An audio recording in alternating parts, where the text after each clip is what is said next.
उत्तर मध्य मुंबईमध्ये सुद्धा हीच परिस्थिती आहे।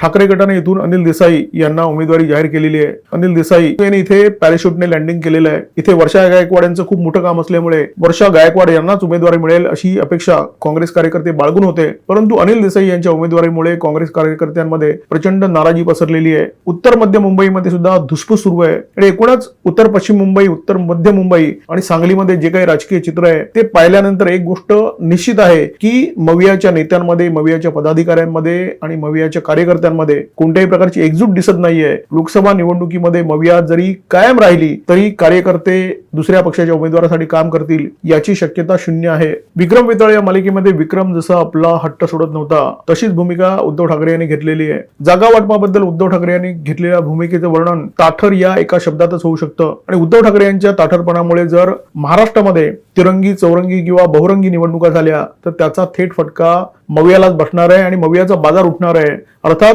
उबाटा गटाचा सुद्धा बाजार उठणार आहे।